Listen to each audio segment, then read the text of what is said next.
Hey guys, welcome to day 2 of Ethony's 31 Days of Tarot. You can see it's not changed because I'm jumping straight in with the next prompt, so I'm still going to have paint and stuff on my hands, but that's okay. I want to get a little bit ahead of the game. Day 2 is our top 5 tarot decks of 2019, with the caveat that the decks either were released in 2019 or came into our collection in 2019. I'll be honest, the day 2 and 3 with the top ones of 2019 was very easy for me to do because I didn't get more than about 7 decks in each category anyway, and actually getting 14 decks has still really surprised me in 1 year. That's a lot for me. I was very fortunate on my birthday and via some very lovely friends, so I think that's how I managed to accumulate without realising. But yeah, this was a very easy one to do, so I'm just going to jump straight in. My first one is the Brady Tarot, and this is at least in order for this one because it was my absolutely favourite deck of the whole of 2019. And there are a lot of amazing animal decks out there, so I don't want to add to... There was a bit of discussion, and there is in the book of the Brady Tarot as well, which I have mixed feelings about how this deck brings something that the author of the book felt didn't exist with tarot decks, animal tarot decks for a very long time, which I don't agree with. But I would say that this is still an animal tarot deck that I was waiting for. It's so unimaginably intentional that Emmy has not just chosen the animals for a reason or simply their positioning, but the whole of the environment and the habitat that you see them in is relevant to their species, to where they come from, but also to the story of the cards. And I cannot fault Emmy Brady's artwork at all. I love how evocative this deck is, and whilst I'm consistently immersing myself in the animal world, I still find bringing it into my tarot practice, it just adds something new. I was also surprised because initially when I saw this deck, a few of the harder cards, I really felt them.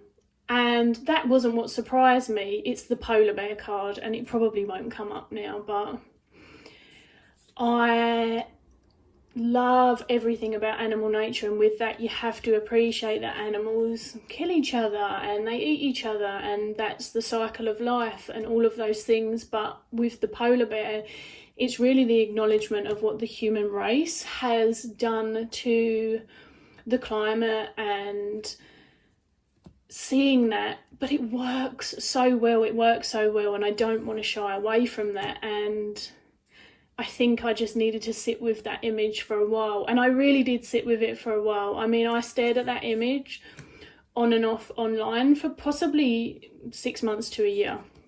This deck didn't come out in 2019, but that is when I got it. It tells stories, and it can be in the shapes, the colours. There's just something about this that kind of speaks to me, that can give me both a quick reading, but I will really get lost in the layers. I think the layers are, and the details, something that make this deck so special. And whilst I appreciate that, that also makes it quite hard for people who are sight impaired, and hopefully her second edition of this that is slightly larger and has one less border will aid that. So I fully appreciate that. But if you can see the artwork and you can see the detailing, sometimes there's little bits that you'll pick out that you never realised about a previous time. I'm not sure whether you would need to have a great understanding of these animals or not, because I just can't come from that place. I've been working with animal medicine for so many years that I find it very, very hard to truly put myself into the space of that not knowing. The guidebook is really good for identifying what animal it is, what plant it is. It will give you all of that information, which is the bit that I value most about the guidebook. Otherwise, it's not really a guidebook for me, and when I review it, I'll discuss why. But it is an amazing guidebook for identification, and I'm sure that other people will love it because it will be more their reading style. But this deck, yeah, just hands down has become such a big part of my practice, along with several other decks, that I've genuinely got to the point where what's coming into my practice is really lessened in the last sort of year and a half. Because I'm too immersed in what I'm already using. I don't want to kind of filter that out too much and not have enough time with the ones that I'm really sinking into. So I can see myself doing a lot more with this year. Next is the Wild Unknown. And before you roll your eyes and say I'm cheating, this did come in 2019 because, dum dum dum, this is the first edition indie. So I have the second edition indie, and I'm in love with it. I don't want to make this video too long, so I feel like I should make the rest of the deck discussions quicker. But needless to say, I am very much a fan of this wonderful deck, even though I remember when I very first got my second edition, I got it at the same time as another tarot friend, and I remember asking them, what do you think this card means? There was just something that on a few of the cards didn't click, and I don't know why, because again, I look at this deck and I can't remember what I didn't understand, but something just happened with me in this deck. It's very much my artistic style. I've said this before, if I were to draw a deck, if I was a better artist, but this is definitely my kind of thing. The very contrasted stark black and whites, but with the very intentional additions of colour. Kim is a very good colour storyteller, I feel, and it's something that I utilise in this deck significantly because I feel like it was done with such intention, and it kind of calls out to me when I look at the cards. The Wild Unknown is actually my deck that I use for my New Year reading that I offer clients. So this, well, actually my second edition has been seeing a lot of action, but I just really wanted the first. I don't have a good reason or a profound reason. I was really excited to get the couple of different pieces of artwork. This one I wasn't so bothered about, but there is, I'm silly, but I am just a Wild Unknown fangirl. The Four of Swords, I believe it is, which has a lamb, had different artwork in the original. I know that the Canadian geese in the Lovers is multicoloured in my second edition. Here we go. And it's blue in this one. I got the chance to get this secondhand for a ridiculously reasonable price, and so I took it, and when it turned up, I freaking did a little happy dance of glee. I was really thankful for my partner to support my madness in getting a second copy of a deck I already own. But yeah, hands down, love this. Next for 2019, and the rest aren't in any particular order at all. I'm afraid this is out of print. It's the Mesquite Tarot, and I managed to get it just as it was going out of print from Beth at Little Red Tarot. It hasn't seen as much use in 2019 as I would like, but it did see some, and it's a really, really beautiful deck. You'll see sort of a theme in a lot of the decks that I like, I would imagine through these videos, but also on my Instagram, and certainly moving forward. There's a lot of earthy colours, and then you've got these more, I use the word sparse in the way that they've got a lot of space around them. Not that they're lacking in artistic merit or beauty, but that there is simply just a lot of space. Things like the wooden tarot, things like the antique anatomy, which is coming up next. But one of the things that I love about this is its size. It's adorable, but it's gender neutral characters, which is something that I valued. I think that it was important that I had something that was able to do that in my deck collection.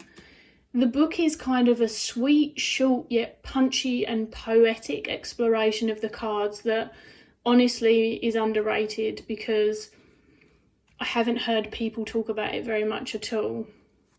And because of the space, whilst this is Rider-Waite-Smith, I feel like it's really, really workable and open to interpretation. And it is a lovely deck to take out in nature and to just set up a pew on the forest floor or by the duck pond, which I visit very frequently, and just grab these tiny little cards out and have them in nature. It's just really interesting, and again, I kind of look forward to working with it a bit more this year, because I think I got this towards the latter quarter of 2019, and because I got a few of them at the same time, I wanted to use each, but that means they got less use. My fourth deck is the Considerate Cat Tarot. Probably no surprise to those of you that know that I am definitely a kitty cat mama through and through. We have had many cats in my lifetime. So many. We had 9 cats when I was born. And I promise you we didn't have a stinky cat house either.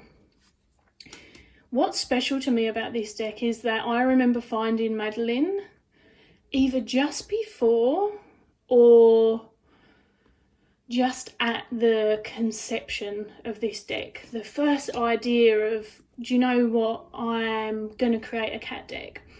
And she is and I'm hoping I've remembered her name correctly. She is a kitty foster mummy for a lovely rescue organisation in Canada, and she does amazing work.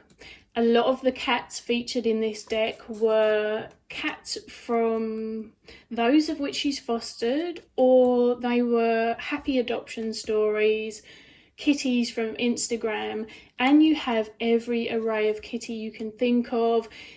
There are young cats, old cats, pedigree, moggy, cats that have different needs.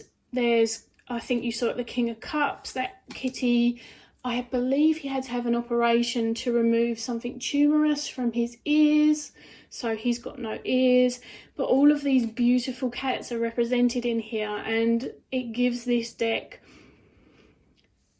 good feels that, for me, they're not personal. I'm sure it gives other people that, but that's why I wanted this deck. And it's extra special because the lovely Jenna of Moonlit Fae gifted this to me. I haven't actually used it for anyone else. This has become a very personal deck, which is unlike me. I'll use anything for anyone. Had a friend come round and asked me to use it for them, of course I would, but it's not one that I've pulled out in client readings in 2019. It has a little bit of its own voice in that some cards are probably easier to align to some form of traditional imagery, and others are very pip-like in a less of a storytelling manner, more of a sort of a still. It's hard to explain, you know, words and all that. But the little book that comes with it, or the big book, depending on what one you got, tells you who all of the cats are that are included as well, which is again just another lovely addition, and makes this deck a really special part of my cat collection in my tarot and oracles. And finally, last but certainly not least, is the mass market edition of the Antique Anatomy Tarot by Claire Goodchild, I am hoping. And the only thing that I have to say about this deck that is in any way negative, and I know that people have had different experiences with it, I am very, very gentle with my decks. Despite being a heavy-handed person, I know how to be gentle with a deck if it requires it. And this is my third copy of this, because one came just absolutely trashed, and then another, I was shuffling overhand and a card sort of landed on another card, and it genuinely split open, which was an interesting magic trick that I've never been able to do since, thankfully. But, you know, there was something that just read. It's in a weird order at the moment. I've actually been using this for... I'm still doing my Lindsay Mack Underworld course because I didn't want to rush myself. There's so much to do with that course. It's so fantastic. So it's quite possible I've put it back in some weird order for a reason that now I cannot remember. But I've used this loads for my personal readings. Absolutely loads. It spoke to me way more than I anticipated. You know, let's face it, I have some pippish decks, but not loads. I have studied numerology, and I need to go back in 2020 and finish the lovely Tom Benjamin's book off, which is one of my promises to myself to do this year. But I don't have any inclination for the actual Marseille structured, the historic sort of Marseille depictions. And I know that they're not traditional, at least not all of them are traditionally laid out. So it seems like an amalgamation of numerology, some Marseille, some of Claire's natural artistic, intuition. And I really thought that I was going to look at it and be stumped, I guess. I definitely underestimated my knowledge of the numerology, which I'm very happy to say that at least I can look back and say that the bits of Tom Benjamin's book that I did do have actually stuck in my brain. It's a really good workbook, and that's why I think it works, is that despite me not thinking I would remember it, all of a sudden it just rolls off the tongue. But this is still really, really intentional again. Claire is another one. The colours, the flowers, I would say the pieces of bones and anatomy that are included very much speak to the message, especially this for temperance, and the two sides of our brain, the logical and the creative, and it gives you that kind of yin-yang vibe. I love that. But out of the, I think, 6 tarot decks, maybe 7, but I think 6, those 5 have absolutely knocked my socks off. And if you're wanting to know more about any of them, because I appreciate I probably haven't told you too much, then feel free to ask below, and I'm happy to talk more about the individual decks. So with that being said, I will see you tomorrow for the oracles.